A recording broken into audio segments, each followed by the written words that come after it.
Hey, what's up guys and welcome back to Anime King. And today I'm going to be giving you part 13 of What If Naruto Was the Hope of the Uchiha clan. Remember to get this one to 100 likes as usual. Share this with all of your friends in your social media platform. And also guys, stay tuned for the rest of what is coming our way over Anime King 2 and Anime King 3.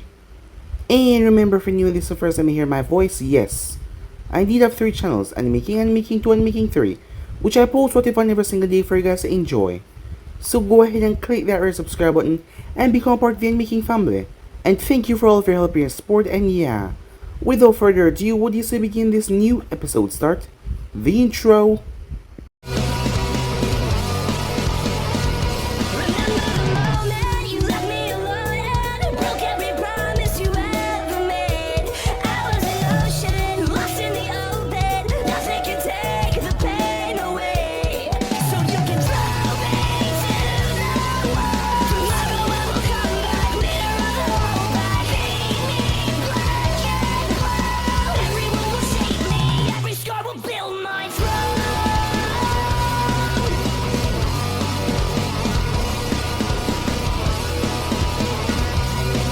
So, the last spot we left off, as Naruto and the others were all gathered together. They were all in there, the clan heads, all of them. Even Tobirama was freed. Tsunade was happy about that. Despite the Uchihas didn't want to let him go because they had leverage, but they indeed let him go. After all, Neri had told them that Hoshirama gave at dawn, so there was no need for them to hold on back to Tobirama. All of them were cursed at each other. A lot of insult were being thrown around. Until then Nara stepped forward. As he spoke to each and every one of them, captivating them. There was only one person here that he was going to put his trust into, and that was as he turned towards Naruto. Everyone was shocked, as the other clan heads agreed with him. All of his advisors agreed with him as well. As Tajima got to his feet, as people were tense wondering what he was going to do. As Tajima spoke, with remorse and regret in his eyes, as he was sad as he looked toward his son, hoping, praying that his son would forgive him for what he had said. As Naruto told him that was in the past, as all the other clan heads bow in front of him, it was a spectacle, a show that shocked Naruto. Never has this ever been done before. A week passed after that, as Naruto stood on top of the tower, as he was watching everything down below him. The clans had gathered together, but things were not solved yet. The problem was not solved. Tsunade had noticed that someone was angry. Well, many of them were still angry, but a particular person that she watched was angry in the meeting when Naruto was declared the leader.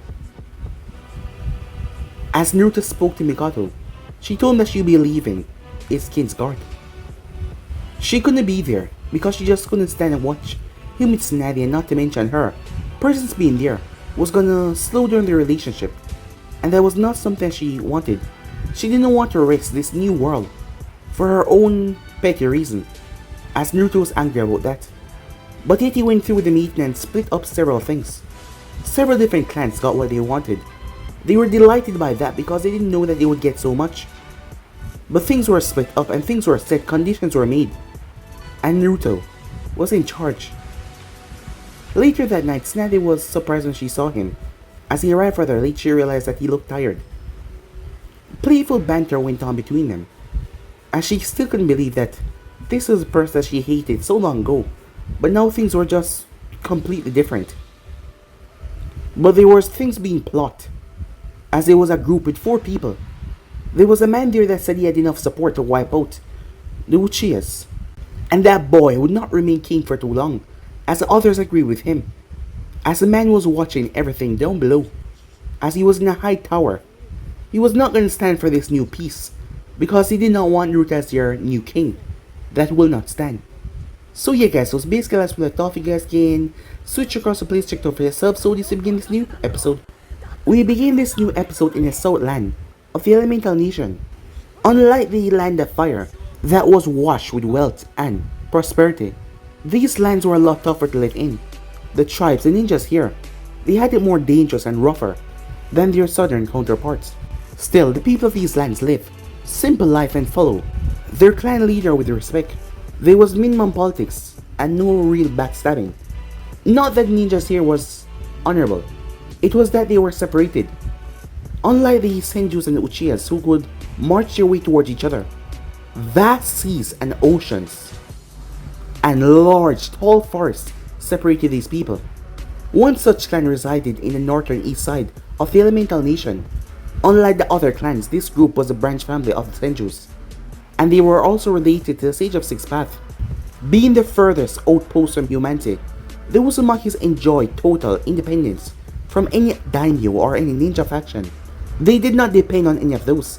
They had prospered because of their sealing skills and their trading. Their land was free of any war, not because people spared them. It was because they erupted powerful seals to block anyone from coming anywhere near their land. No one could reach Uzu if they didn't want you to. The home of the Uzumakis, Uzu, was unable to be butchered like most other homes because their seals were just that powerful. The only way that you can reach is by ship. That was the safest way than going through the seals. But the ships also had a downfall because on the sea there were the whirlpools. Terrible whirlpools that constantly spin that would rip any ship or tear any bystander apart. But in doing so, the Uzumakis have isolated themselves from the rest of the Elemental Nation. The only land ahead of them was a land of water. The war for Dawn had fought there, and it was now a ruined wasteland. It had been non-human populated for thousands of years now. But the Uzumakis had tried to expand. First, they had tried to go to the land of lightning, but they were defeated by the people there that knew the terrain better than them. They had tried to move towards the land of fire, but the daimyo, with his endless hordes, had held them back. So now they turned their eyes towards the east. Even the Senjus and the Uchihas, that were known for their incredible power, had never tried to step foot in the land of water. Both noble clans figured that if they settled down there, they would be cursed. Those lands were haunted. But the Uzumakis, they had this wild sense of adventure, and they would do whatever it takes, and they were going after an entire continent to conquer. But over the couple of years now, hundreds of brave Uzumakis had made their way to the land of water. There has been no communication back. None of them have returned. Instead of making them back down in fear, they only fueled the desire of going there even more. The unknown to them was something interesting that they want to seek out. Lord Shinso Uzumaki, the leader, mustered up 200 ships that contained 3,000 fighters. He sailed a vast fleet, trying to get an entire continent for his people to rule.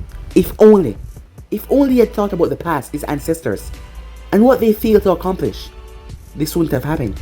A quarter of the ships were destroyed in a single night, while storms appeared out of nowhere. Still, the survivors pushed on, and they managed to reach land of water, a feat that no one has accomplished in thousands of years. Confident that the worst was over, Lord Shinzo commanded his people to spread across the island. But one after another, he started to lose contact with them. The few survivors that returned, their face was filled of dread and fright. They talk about ghosts, shadows, dangerous beasts that butcher them. Yet Shinzo was not a coward. He did not back down. Rallying all of his most bravest fighters, he marched right into the heart of the dangerous place. But, except for the younger brother of Shinzo and his 5 bodyguards, all of the men that went in there, including Lord Shinzo, was never to be seen again. The survivors ran. They ran for their life after seeing 3,000 of their men dead, gone, just vanished. But 3 of them died for starvation on the sea. One of them drowned after a tidal wave hit their ship, and another went mad and slit his throat.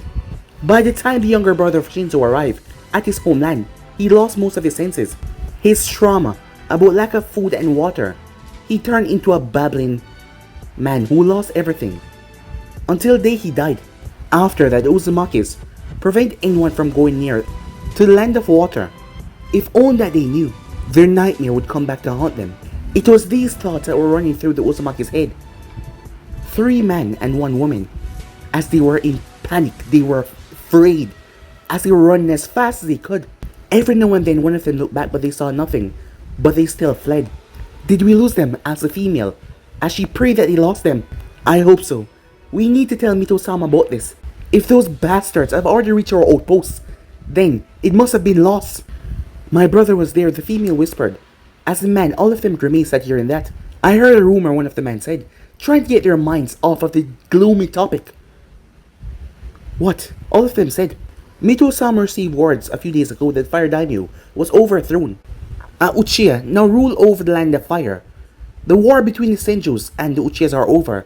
Some Dragon King is now the leader. As a man said that in a mocking laugh. Really, Kirito? Those mad bastards actually stopped their war? The female asked in disbelief. They did, Nikki. Apparently, this new king managed to make them see reason. He now has command over 50,000 soldiers. Screw those fools. What do we care who become king?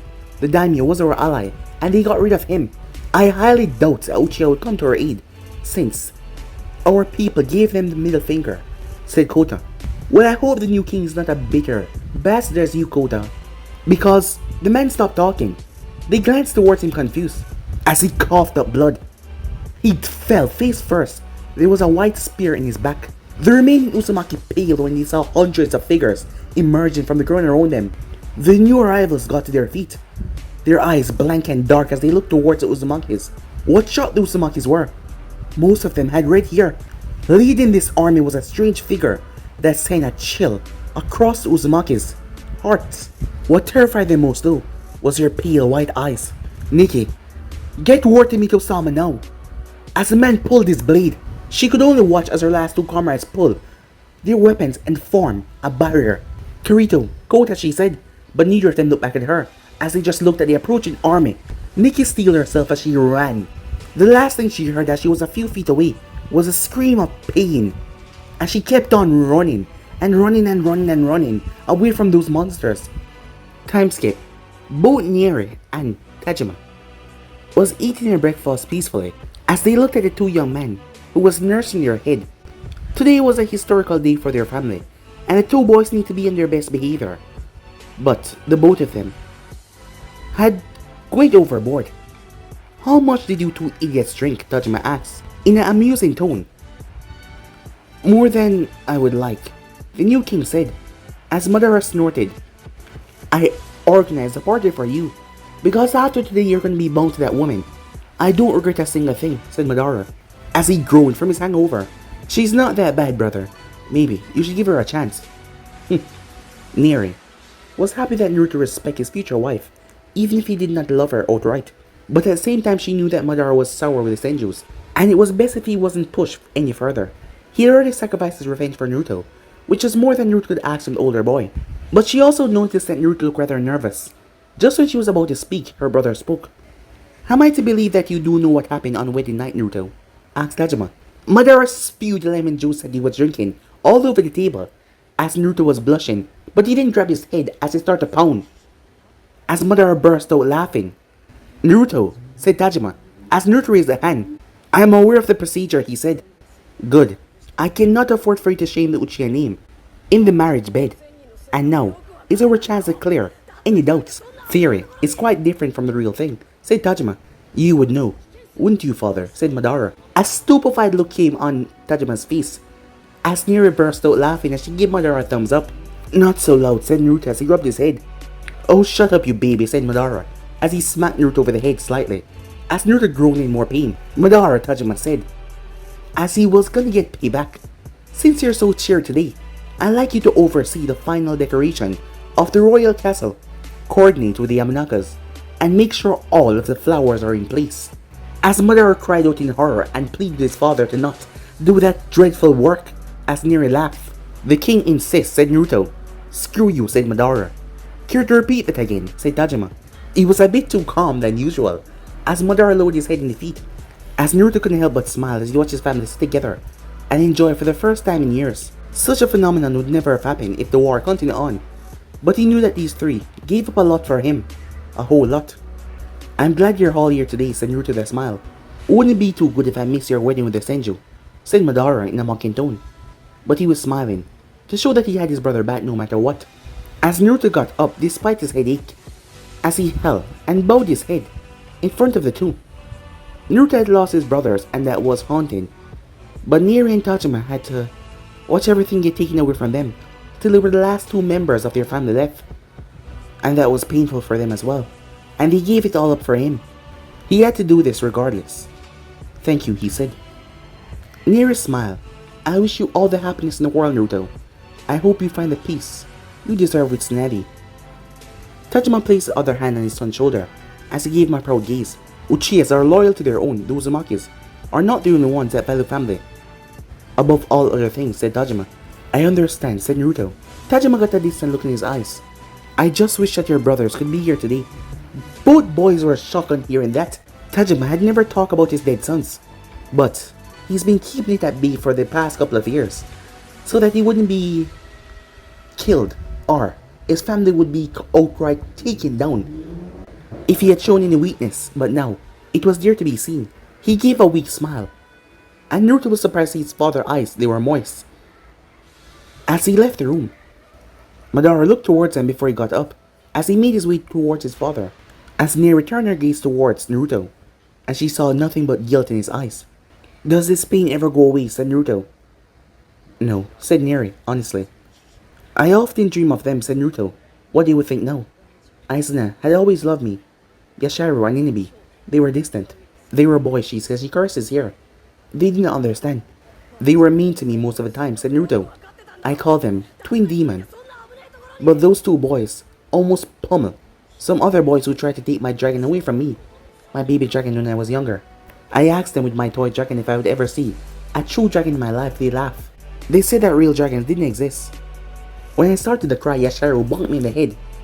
Before he called himself a dragon, Inabi did the same. They had such stupid grins on their faces, which made me laugh. They were angry and sad because mother died, giving birth to me. But they still loved me," said Naruto. "I know that now. I will go to my grave thinking about that stupid grin on their faces when they tried to howl like dragons." Neri knew most about the pain that your family had endured, and yet Naruto could stand above it all. As she embraced him in a hug as he hugged her back, she then pulled away. "I'm staying here with you." Naruto blinked. The clan can survive under Tajima," she said. "I'm not leaving you here alone." But he was happy. "I can live with that." "You better," she said. Time skip. Winter had come faster than he expected, and there was a few snowy patches here and there. He was sure that by the end of the day, the ground would turn into a muddy slope. So that is why he had the people clear a path for them. As he was now walking on the path, they did a wonderful job. It was not himself that he was concerned with, it was Tsunade. He knew how much thought she placed into her appearance, and now that she was going to be queen, she would be upset if the bottom of her wedding dress was soaked through with mud and snow. By the time they reached the garden, he was hopeful it wouldn't be so bad now that they had a clear walkway. It would not be long. As he started to rearrange his clothes nervously, he refused to look behind him as Madara was there. As Madara was carrying the cloak with the three-headed dragon on it, black and red silk, the new citadel of his future family that elevate him above the Uchiha clan. Many of his better men had decided to come to the wedding. He was not surprised when a few like the Shaimura and Inazaka and Yamanaka declined. It was still hard for them to accept the new regime. He only hoped that Tsunade would not be offended by this. Besides, every ninja guard will have to meet her at the royal talk tomorrow, when he would initial the war of conquest to take over the elemental nation. He did wish though that they didn't have to get up right after their wedding next morning to go and crush the royal loyalists. Once upon a time he thought that he would relish any chance that he would get to be away from her. But she turned out to be a wonderful, pleasant person. Really pleasant. They had learned a lot about each other in the past week.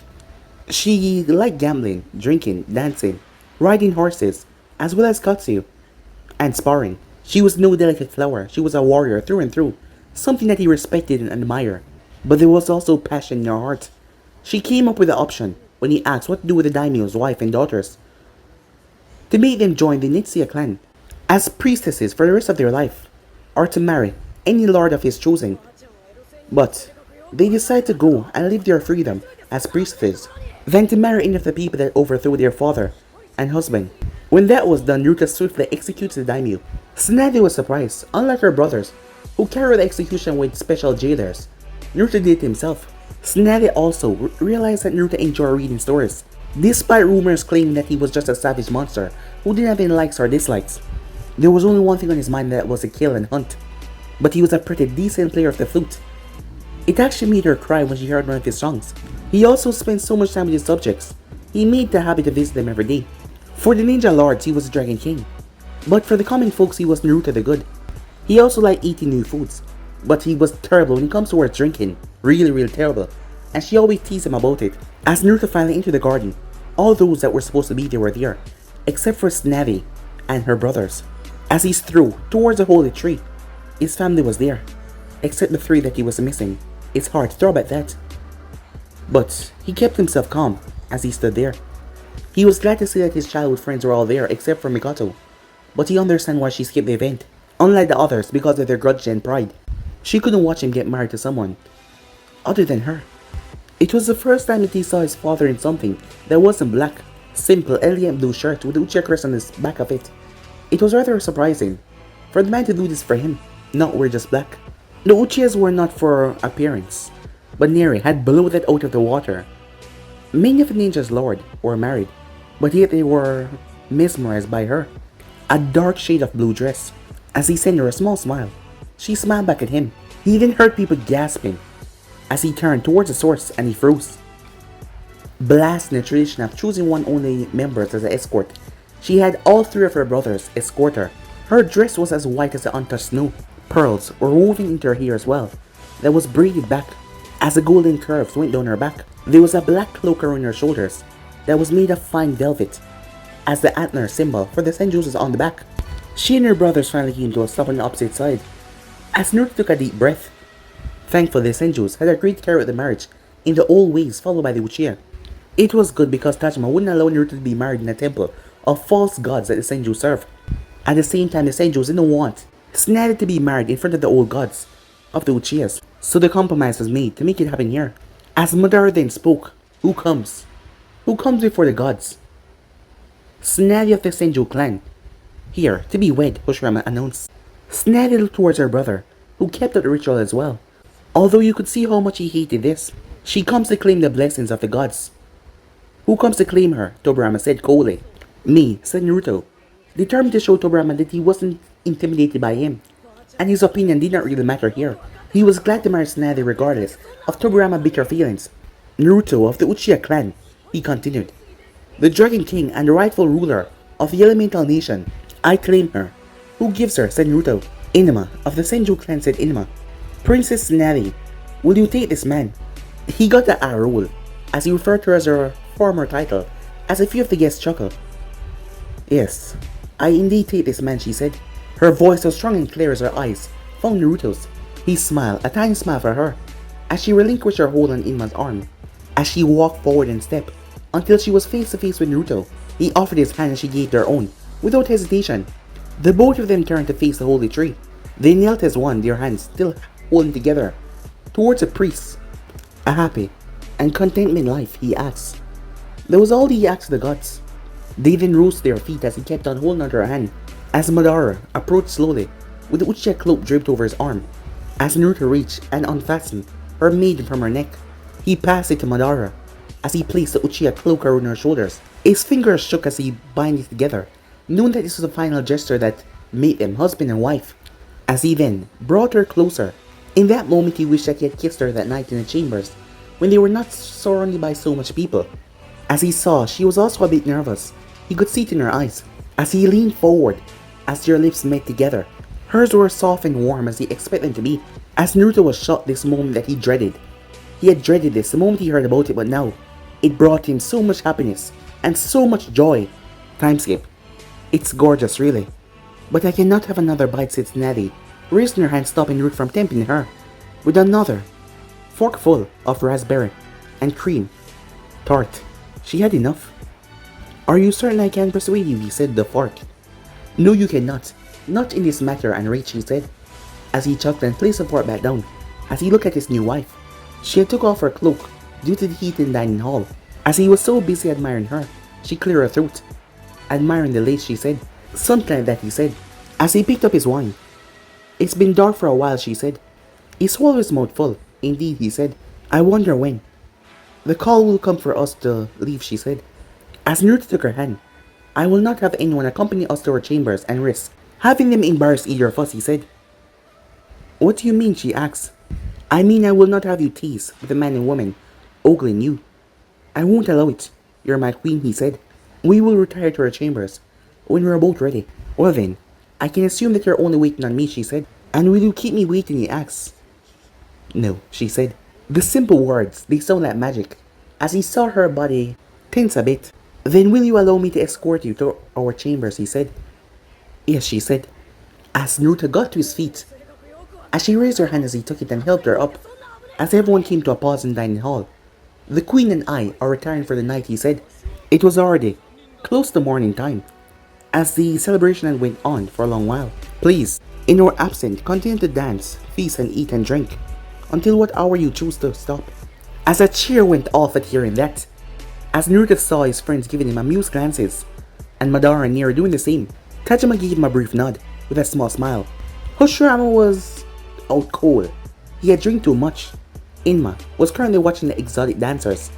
If Tobirama's gaze was cold before, right now his gaze was downright murderous. Despite Tsunade's best attempt to cheer him up, he had sulked the entire night in a corner. Naruto had remembered the few words Tobirama said to him when he managed to get him away from everyone. King Naruto, you will be fighting their battles and grudges forever. I wish you good luck. He had said that in an amusing tone. If this man was not Tsunade's brother, he would have thrown him in the dungeons. Maybe it was best to keep an eye on him. Something that Tobi Shamura was happy to do, because the Senju had killed two of Tobi Shamura, brothers in the war. He felt Tsunade gaze on him as he gave her a smile. It was best if she did not know anything about this. Her brother attempted to ruin their wedding. Her hand gripped his tight as he led her through the people. She was nervous. He could feel it. He himself was nervous, having never taken a Senju in his bed before. It had been a surprise when she revealed to him that she has not been with any man before, considering how beautiful she was. He had seen the look in her eyes and he believed her. After his time with Mikoto and Shizuka, he would make it as best as he could for her. He almost shut her in excitement a bit, thinking what was gonna come. He had really been long without a woman, hasn't he? They were not even halfway up yet, and he felt himself itching, as he forgot that he couldn't just ravish her the moment they went inside. He had to go about things gently. As they arrived inside, as Naruto locked the door behind them, her eyes were lingering on the locked door. I would leave it open, but we have rather a large amount of people in the cast tonight, and a portion of them would end up drunk and disoriented. As her hands were twitching nervously. Are you okay? He asked. He took her hands. I hate to think that anything here makes you feel uncomfortable. That I make you uncomfortable. If that is the case, then You don't, she said. You couldn't. You never did. Not once have I been uncomfortable in your presence. Apprehensive, yes. Nervous, yes. But never uncomfortable. You have been kind and honest with me despite how cruel I was when we first met. As he felt that thing in his heart when she said that word honest. He wasn't completely honest. There was something big that he hadn't even told her yet. I know you're nervous about tonight, but I swear the last thing in this world I want to do is to hurt you, he said. I know, she whispered.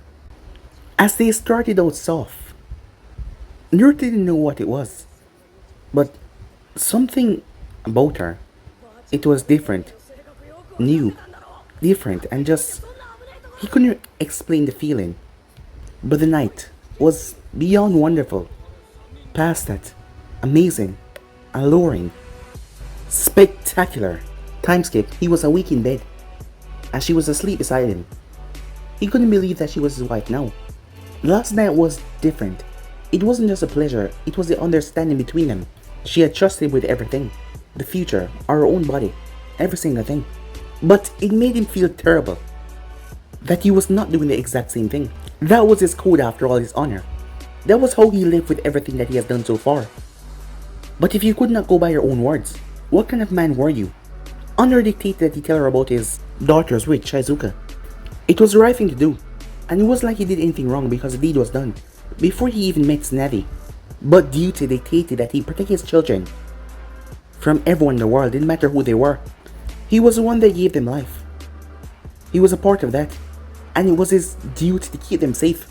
This growing peace was wonderful, and the trust that they put in each other was great. But he did not know how she would react, much less her brothers, especially Tobirama.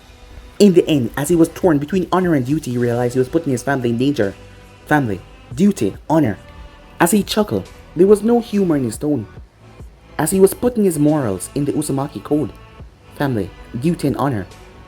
They were different from blood and fire.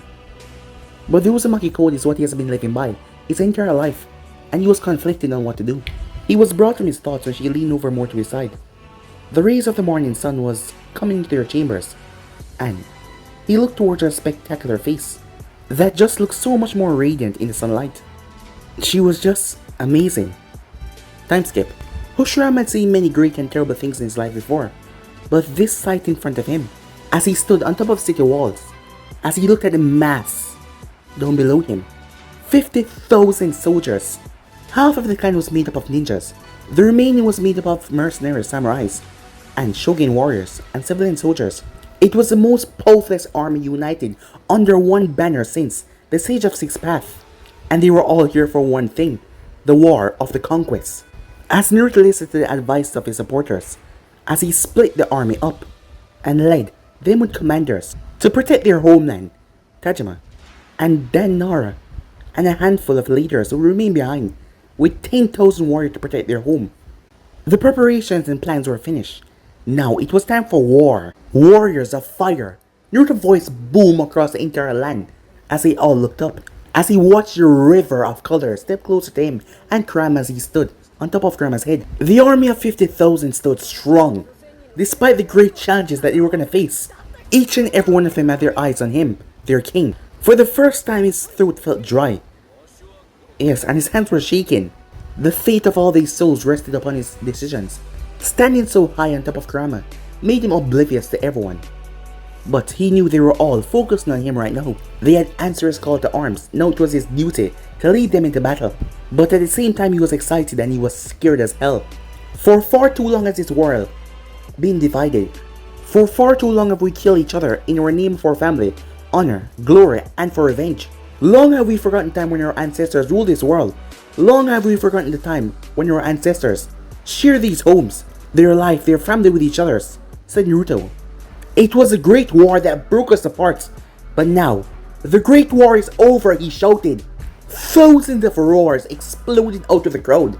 It seems like Hoshirama and Naruto were not the only ones that wanted peace. Still, he was here to unite them all regardless of their views. You are here not to fight for me, but to fight besides me. To take back what is rightfully ours. To once again unite mankind once and for all. As the Uchiha side he heard thousands of men banging their fists against their armor. As the Senju side roared up as well. From this day we fight for more than ourselves. We fight to preserve, protect, and unite mankind. In fury, fire and blood was this world created. It is time that we reunite once again. In fury, fire and blood, he said. As Naruto pulled out dawn, as he raised it high in the air, the light of the sun seemed to hit the sword perfectly, illuming Naruto. Arise, men of dawn, he shouted. The place shook as everyone unleashed their weapons, and their battle cry shook the entire area. As Kurama watched them all, he never understood why. The Sage of Six Paths wanted him to have faith in humans. He was a part of a race that was better than humans, but yet, as he stood here now, this one boy was able to put aside so much, and he was able to push past all of his problems, becoming a Kingslayer, tearing through his past effects, breaking through everything that held him to become one of the most powerful men in the elemental nation, and now he was gonna bring it all back together. Kurama felt nothing but absolute pride as they were ready to move. Time skip. Madara and Naruto share a long hug, as Madara was surrounded by Tobi Shimura, Arya Namikaze, Ken, and Kakashi Hatake, two sons of Sakamoto Hatake. See, said Madara as he break the hug, I'm well protected. As Naruto looked towards all of them, make sure no harm come to him from enemies or any other parties. Don't worry, my king. They will all have to go through me, my son Danzo, and every Shimura first before they can touch our Hokage, Tobi said. We can't let such a handsome man like him be harmed after all, said Arya Namikaze. Much to Madara's surprise, she winked at him, as Naruto saw Madara blushing. Even a wild dragon can be tame, it seems. You saved our sister from the Yamanakas. We will keep our promise to protect your brother, my king. Ken Hatake, the older brother of Kakashi Hatake, said, as Kakashi nodded as well. As Naruto turned towards the last person of the group, as it was none other than Mikoto. I am his sworn shield. I'll defend him with my life, she's promised to him. Thank you, said Naruto, as he kept himself stern, not to let it show, but the both of them glanced at each other's eyes for far too long as Madara coughed. "Farewell, my king," said Madara, as he bowed, in kind of a mocking gesture. "You too, Hokage," said Naruto as he smiled, his heart lightening up a bit. Meanwhile, "What the hell are you saying?" Tsunade hissed as she looked towards Tobirama. "Only what you cannot see, sister. I say it because I care about you," Tobirama said. But his sister was just more angry at this. "I will do no such thing. Not only is that sin, but it is also a betrayal," she said. "It is no sin or a betrayal if you don't allow your womb to give birth to a dragon spawn," Tobirama said. "No," said Tsunade. Tobirama's patience was running short with all of them. Why can't they see that they can't be friends with the Uchihas that have been their enemies for thousands of years now? "All I'm asking is not allow him to mate you with child. I understand that Hoshirama forced you into this, but you don't have to make so much sacrifice." Tsunade sighed. "It is true at first. I didn't want to go through this. But Naruto's a good man, brother. He cared for me, if not loved me," she said. "And I will not betray him by doing what you suggest. I know you can't trust the Uchihas right now, but at least have some trust in Naruto. He's not the man you think." "Please, Tobi," she said, as he was the one that was always there for her. He might be arrogant most time, and he was easily stubborn, the most stubbornest person she has ever met, even than her, when it comes towards his belief. But he was always there for her, no matter what. As she saw that cold look in his eyes melt away, as he sighed, he didn't know what to do. Had he misjudged Naruto Uchiha? His sister hated Uchihas more than anyone else, right after him, and for her to give her a seal of approval, that meant there was something that he was not seeing that she saw. "I will never trust the Kingslayer or the Uchihas, not after what they did to our brothers and people. But if you're happy, then I will stand by you," he said. "But if he hurts you, I will kill him and his entire family." A cold shiver went down her spine as she saw the ruthlessness in his eyes. He was dead serious. The only thing that was stopping him from rebelling against the alliance was his love for her and Hoshirama. For all of his faults, he always loved his member of his family and put them always first, amongst everything else. He just wanted their family to be safe. It was why she loved him despite all of his faults. As she hugged him, he then whispered, "I have quite a few supporters in your camp. The moment that you're feeling in danger, go to them. They will protect you." She was in Naruto's settlement as she glanced over, as she saw some of the Senjus nodded to her. Her brother's men. They were not loyal to the king, but loyal to Tobirama. It troubled her, and she was about to protest, but she saw Mikoto and Naruto looking at each other. No words were exchanged between them, but look in her eyes was enough to make her feel betrayed.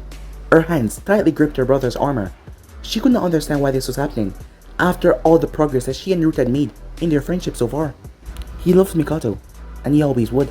That voice in her head seemed to break her heart even more. But she didn't remember what Naruto said. He would never be unfaithful to her. She remembered how seriously he took his promises, and the fact that he broke up with Mikoto to do his duty. His duty. Was that what she was to him? His duty. No, she shook her head. She couldn't let doubts play her mind right now. Not after everything they'd been through. As she said goodbye to Tobirama, she mounted her horse as she joined her husband. "Are you alright?" he asked her.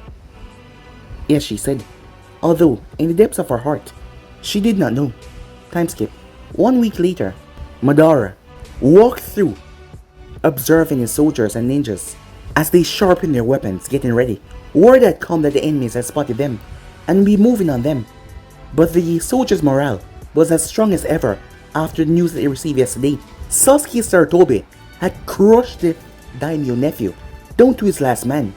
The fact that majority of the royals perished in battlefield, wiping out the daimyo, the ex-daimyo family, was a bonus. But then again, victory was assured over there, as Sasuke Sarutobi had 8,000 men with him. The morale had boosted his camp.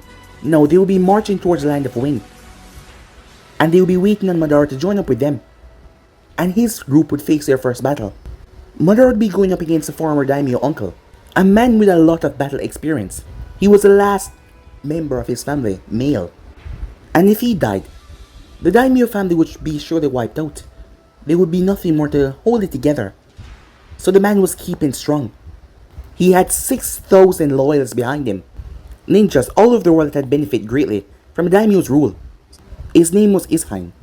Madara knew that he could not underestimate his enemy, because these men would be fighting with everything they got, because they knew if Ishain fall, then there would be no more support for daimyo, and they would be conquered. What made Madara worry though, was that Naruto and his 22,000 strong had crossed the land of fire and was now on their way to face a samurai nation led by Hanzo of the Salamander and Mifune of the Samurais that had nearly 40,000 men under their command. 15,000 of them were ninjas. Even if Naruto had good fighters like Hoshirama and the Biju with him, Madara was still worried about his brother. He could not afford to lose either, because if the boy lost the ninjas with him, would start to question his leadership, and a doubtful ninja was unpredictable and dangerous. He glanced towards the young ninjas following around him in a protective circle. He had got the idea from his brother King Guards over the years, as he had high hopes for his Battle 5. The leader of this group was Mikoto Uchiha, a former member of Naruto King's Guard. She was a very skilled fighter. She demonstrated her skills against Madara for long enough for her to earn his respect, as she was now commander of Madara's personal guard. The next member was Danzo Shimura, son of Tobi Shimura. He was young but extremely skilled in taijutsu and ninjutsu. He was cunning and smart. Most of all, he distrusted the Senjus, so he would be watching out for any treachery of all kind, and informing Madara anything that he saw that was out of hand.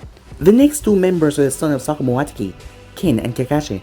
Ken was gifted in taijutsu and adept with ninjutsu, but Kakashi was a master of every single ninja art. The fact that Naruto saved their sister from the Yamnaka not too long ago made the boys more indebted, and they vowed to protect Madara, Naruto's brother. The last member was Shibuya Aburame, son of Shin Aburame. He was a skilled long-range ninja, and his spine skills was off the charts, something that Madara did not miss.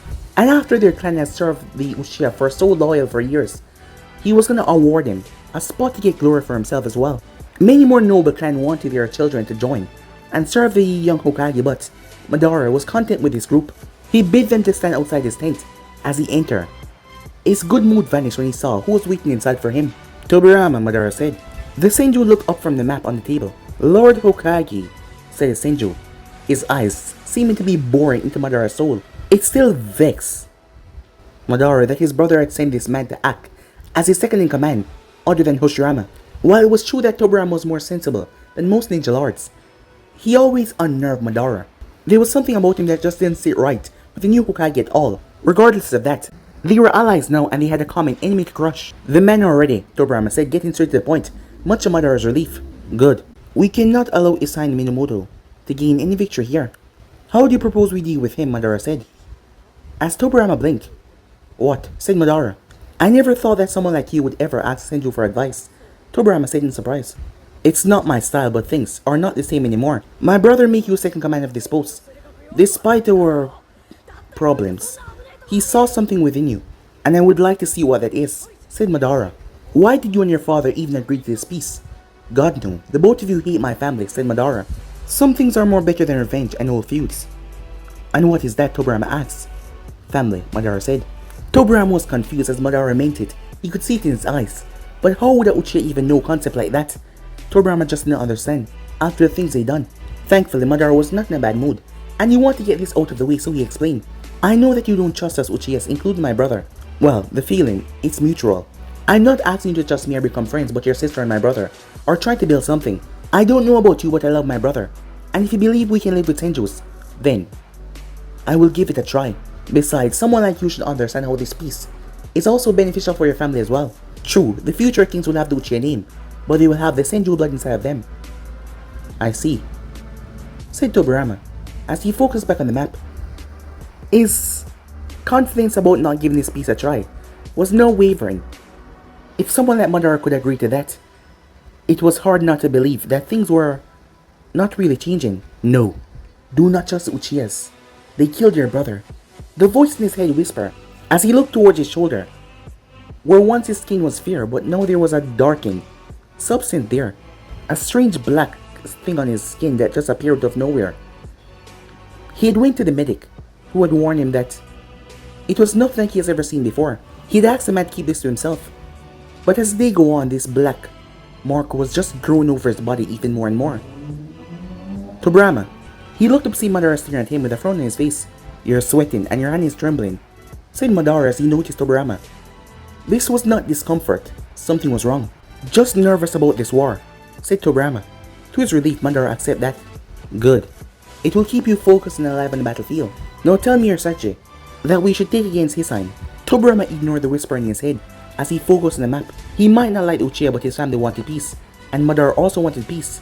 He would do this for his brother and his sister.